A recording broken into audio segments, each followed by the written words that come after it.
आरएसवीआई info capsule पर ये है आरएसवीआई न्यूज अपडेट्स। आइए सुनते हैं देश विदेश की प्रमुख खबरें और सबसे पहले अंतर्राष्ट्रीय खबरें। पुतिन के सामने पीएम मोदी ने बताया अपना एजेंडा। रूसी राष्ट्रपति ने की प्रधानमंत्री की जमकर तारीफ। यूक्रेन पर रूस के हमले के बाद पहली बार प्रधानमंत्री नरेंद्र मोदी रूस की यात्रा पर गए हैं और उनके इस दौरे पर अमेरिका समेत तकरीबन सारे पश्चिमी देशों की नजर है। मोदी और रूस के राष्ट्रपति व्लादिमीर पुतिन के बीच 2 चरणों में होने वाली वार्ता के बाद कई अहम समझौतों पर हस्ताक्षर होने की संभावना है। मॉस्को एयरपोर्ट पर प्रधानमंत्री मोदी का स्वागत रूस के प्रथम उप प्रधानमंत्री डेनिस मांटुरोव ने किया। बाद में राष्ट्रपति पुतिन ने प्रधानमंत्री मोदी का अपने राष्ट्रीय आवास पर स्वागत किया। रूस से आई भारत के लिए एक और खुशखबरी। रूस और यूक्रेन युद्ध में अग्रिम मोर्चों पर लड़ रहे भारतीय नागरिक भी शामिल हैं। रूसी सेना की ओर से लड़ रहे कई भारतीयों की मौत भी हो चुकी है। इसी बीच रूस ने जानकारी दी है कि उनकी सेना की ओर से लड़ रहे भारतीय नागरिकों को छुट्टी दी जाएगी। बता दें, पीएम मोदी 2 दिवसीय यात्रा पर रूस पहुंचे हैं और दोनों नेताओं के बीच कई मुद्दों पर बातचीत होने वाली है। तूफान बैरल ने टेक्सास के तटीय हिस्सों पर मचाई तबाही। 2 लोगों की मौत, 20 लाख घरों की बिजली गुल। तूफान बैरल ने टेक्सास के तटीय शहर माटागोडा में तेज हवाओं व भारी बारिश के साथ तबाही मचाई है। अमेरिकी राष्ट्रीय तूफान केंद्र ने बताया कि तूफान ने पहले कैरिबियन के कुछ हिस्सों में तबाही मचाई थी। अब इसके तेजी से कमजोर होने की उम्मीद है। तेज हवाओं और मूसलाधार बारिश के कारण कम से कम 2 लोगों की मौत हुई है। तूफान के कारण महत्वपूर्ण तेल बंदरगाहों को बंद कर दिया गया है और 1300 से अधिक उड़ानें रद्द कर दी गई। पीएम मोदी की यात्रा से कई क्षेत्रों में ठोस नतीजे निकलने की उम्मीद। रूस में भारत के राजदूत विनय कुमार ने जताई आशा। रूस में भारत के राजदूत विनय कुमार ने कहा कि प्रधानमंत्री नरेंद्र मोदी की रूसी यात्रा और रूसी राष्ट्रपति व्लादिमीर पुतिन के साथ उनकी वार्ता द्विपक्षीय व्यापार व आर्थिक संबंधों और वैज्ञानिक एवं प्रौद्योगिकी अनुसंधान के कुछ नए क्षेत्रों पर केंद्रित होगी। उन्होंने विश्वास जताया कि वार्ता से कई क्षेत्रों में ठोस नतीजे निकलेंगे। प्रधानमंत्री मोदी की यात्रा पर विनय कुमार ने कहा कि व्यापार, आर्थिक और निवेश सहयोग तथा संपर्क पर व्यापक बातचीत की यात्रा के दौरान चर्चा मुख्य केंद्र होगी। आइए अब जुड़ते हैं देश के साथ और सुनते हैं राष्ट्रीय खबरें। 2800 करोड़ के मनी लॉन्ड्रिंग मामले में गुजरात, महाराष्ट्र में ईडी के छापे। बड़े पैमाने पर धन बाहर भेजने का आरोप। 2800 करोड़ रुपए के मनी लॉन्ड्रिंग मामले में ईडी ने गुजरात और महाराष्ट्र के 4 शहरों में छापेमारी की है। ईडी की सूरत स्थित इकाई ने विदेशी मुद्रा प्रबंधन अधिनियम 1999 के प्रावधानों के तहत पपलाज फॉरेन ट्रेड LLP, उनके साझेदारों सोमाभाई सुंदरभाई मीना और ओजस कुमार मोहनलाल नाइक तथा उनके सहयोगियों के पुणे में विभिन्न स्थानों पर तलाशी अभियान चलाया। नौसेना के लिए राफेल खरीद पर हो रहा तोलमोल।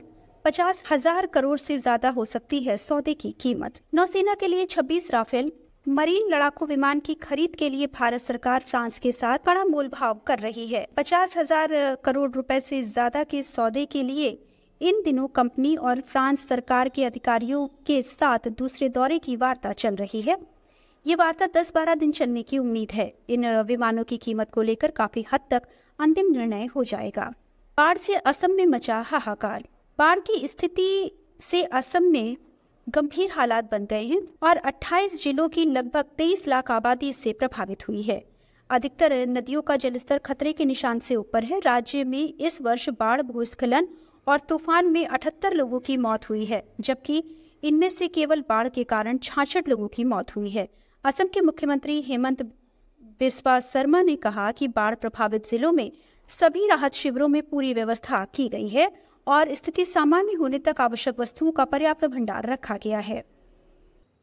दक्षिण कन्नड़ जिले में भारी बारिश का रेड अलर्ट, बंद हुए सभी स्कूल कॉलेज। दक्षिण कन्नड़ जिले में अगले 24 घंटों में भारी बारिश की चेतावनी के मद्देनजर जारी रेड अलर्ट को देखते हुए जिला प्रशासन ने 12वीं तक के सभी स्कूलों और कॉलेजों को बंद करने की घोषणा की है। जिला प्रशासन ने मौसम के लिए रेड अलर्ट जारी किया है। भारत मौसम विज्ञान विभाग ने भारी बारिश की भविष्यवाणी की है। IMD के रेड अलर्ट को देखते हुए जिला प्रशासन ने कहा कि आज सभी स्कूल बंद रहेंगे।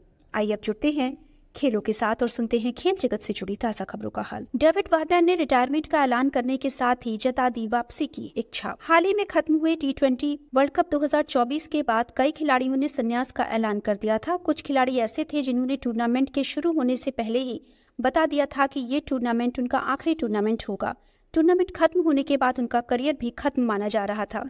लेकिन ऑस्ट्रेलिया के सलामी बल्लेबाज डेविड वार्नर की ये घोषणा भी सबकी नजरों में है। वार्नर ने T20 वर्ल्ड कप के इंटरनेशनल क्रिकेट को अलविदा कह दिया था।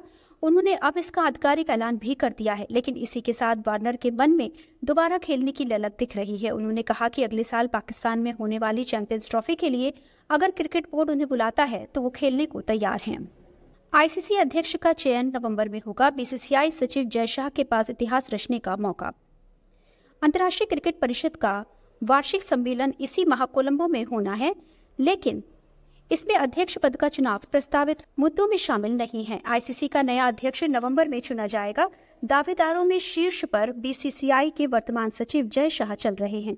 अगर शाह इस पद को ग्रहण करते हैं तो वो क्रिकेट की शीर्ष इकाई के सबसे युवा अध्यक्ष बन जाएंगे। वो दुबई जाना चाहते हैं या नहीं, इसका निर्णय लेने के लिए उनके पास अब 3 माह होंगे। शाह ने अभी तक इस पर कुछ स्पष्ट नहीं कहा है कि वो ICC के अध्यक्ष बनना चाहते हैं या नहीं। ये थी अब तक की प्रमुख खबरें। अगली खबरों के साथ जल्द होगी मुलाकात। सुनते रहिए RSK इन्फो कैप्सूल और इंफोटेनमेंट के सफर में हमारे साथ रहिए।